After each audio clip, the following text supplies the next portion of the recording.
দিয়া চাপড়ি। হ্যাঁ গাইস, কেমন আছো তোমরা সবাই? আশা করি সকলে ভালো আছো আর আমি অনেক ভালো আছি।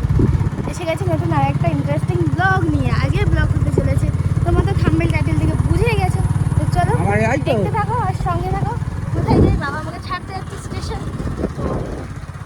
অনেক দিন পরে টাইম পেলাম ফাইনালি, নিজের জন্য টাইম বেরোনোর। চলো আমার সাথে কে কে থাকবে, অনেকদিন পরে তাদের সাথে দেখা হচ্ছে। চলো দেখতে থাকো আর সঙ্গে থাকো।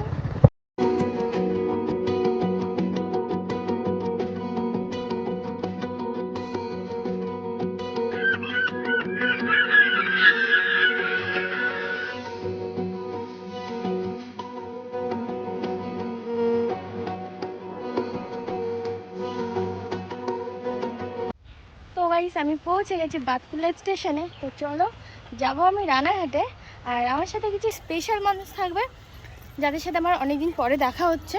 একজনের সাথে দেখা হয় মাঝে মাঝে, আর একজনের সাথে অনেক দিন পরে, প্রায় 1 বছর পরে। তো চলো কি করবো সারাদিন, কি মজা হতে চলেছে তোমরা দেখতে থাকো। তো চলো স্টেশনে যাই, ট্রেন চলে আসবে এখন। রানাঘাটে গিয়ে তোমাদের সাথে আবারও দেখা হচ্ছে। তো চলো, আর আমাকে কেমন লাগছে সেটাও কমেন্ট করে জানিও। তো চলো। তো গাইস, রানাঘাটে এসে গেছি, আর একজন এসে গেছে আর একজন ট্রেনে আছে। সে অলওয়েজ লেট করে, সবসময় লেট, সবসময়। যাই হোক, আজকে লেটটা হতো না, কারণ আজকে ট্রেন প্রচুর লেট। মানে কোথায় নাকি অবরোধ না কি হয়েছে, তার জন্য প্রচুর ট্রেন লেট, প্রচুর আধা ঘন্টা 1 ঘন্টা লেট। তো চলো, এই যে আমাদের রানাঘাট। সবাই রানাঘাটটাকে অনেক অনেক পছন্দ করো। আর চলো তোমাদের সাথে দেখাচ্ছি সামনে গিয়ে।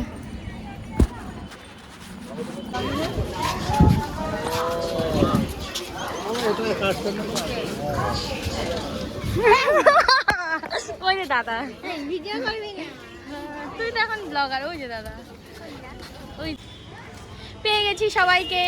তো এখন আমরা ঘুরতে যাবো, চলো। তো গাইস, আমরা ফাইনালি এসে গেছি বিনোদিনী পার্কে। তো চলো এখন পার্কটা ঘুরে দেখাবে দিয়া তোমাদেরকে। দেখাবে না? দেখাবে, দিয়াই দেখাবে। আজকের ব্লগটা দিয়া কন্টিনিউ করবে। তো চলো দেখতে থাকো আর সঙ্গে থাকো। আর এই যে আমাদের দাদা লজ্জা পাচ্ছে, উনি লজ্জা পাচ্ছে, লজ্জা। ফটো তোল।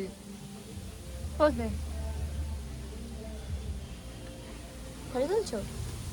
আমরা এখন কি খাবো বল? কি আইসক্রিম? Chocolate ice cream.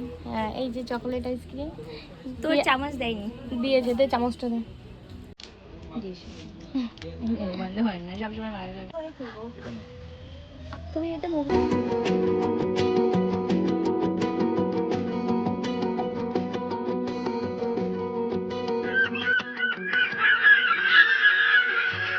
তো গাইস, আমাদের পূর্ণিমা মনিক আমাদের সাথে নেই, তাই কি হয়েছে? আমরা সবসময় অনেকে ব্লগে নিতে চাই।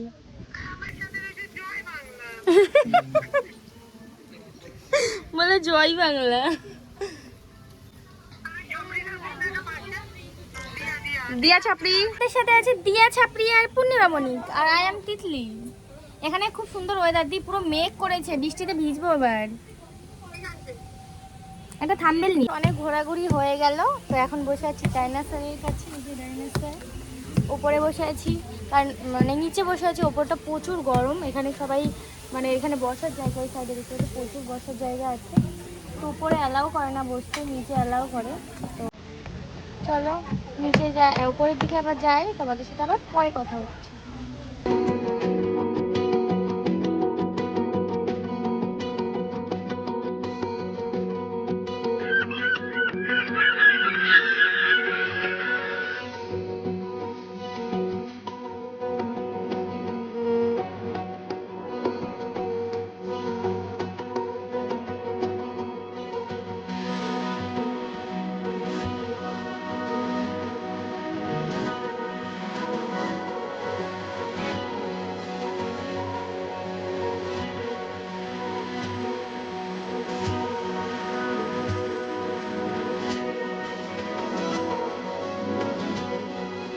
অনেক ভিডিও করা হয়ে গেছে, একটু বসি রেস্ট নিই, তারপর বেরিয়ে তারপর আবার কথা হচ্ছে।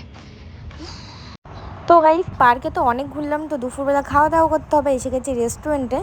তো এটা হলো বিরিয়ানি প্লাজা, এটা হলো রানাঘাটের রেস্টুরেন্টের ভিতরের মানে ব্যাপারটা পুরো রাজকীয় ব্যাপার। আমার তো খুব ভালো লেগেছে, কাঁসার থালায় খেতে দেয়। তো চলো ভেতরে যাও, অনেক কিছু দেখাবো, তো চলো দেখতে থাকো। আর মানে ব্যাপারটা পুরো সেরা, দেখো পুরো কাঁসার থালা গ্লাস মানে খুব সুন্দর, আর পুরো একদম মানে বেশ গোল্ডেন কালারের, মানে সত্যি মানে খুব খুব খুব ভালো লেগেছে আমার। মানে বেসিক্যালি ভালো লেগেছে কাঁসার থালাতে মানে একটা ব্যাপার খেতে দেওয়ার ব্যাপারটা, মানে যে যাই খাবে না কেন কাঁসার থালাতে দেওয়া হবে। আর আমরা নিয়েছিলাম হলো জিরা রাইস আর পোলাও আর 2টো চিকেন কষা। তো চলো দেখতে থাকো। আর সত্যি খাবারগুলোও অসাম, আর রেস্টুরেন্টটা তো কিছু বলার নেই, কোনো মানে বলার মতো কোনো ভাষা নেই, পুরো হেভি ছিল, মানে পুরো ব্যাপারটা সেরা সেরা। মানে এত ঘুরেছি এরকম রেস্টুরেন্ট, মানে আমি তো বাইরে সেরকম যাইনি, তো যতটুকু যা ঘুরেছি মানে খুব পছন্দ একটা হয়েছে রেস্টুরেন্টটা। তো খাবারটাও খুব টেস্টি ছিল, সব কিছু একদম ঠিকঠাক। লাস্টে সোডাটা ছিল, এটাও খুব সুন্দর টেস্টি ছিল। তো গাইস আমরা খাওয়া দাওয়া করে বেরিয়ে গেছি, এখন আমরা বাড়ি চলে যাবো সোজা। তো আজকের ভিডিওটা এই পর্যন্তই, কেমন লাগলো কমেন্ট করে জানিও। আর এরপর আরও হেভি ব্লগ আসতে চলেছে, তো চলো দেখতে থাকো। সাবস্ক্রাইব করে দাও, subscribe. Tata bye bye, good night.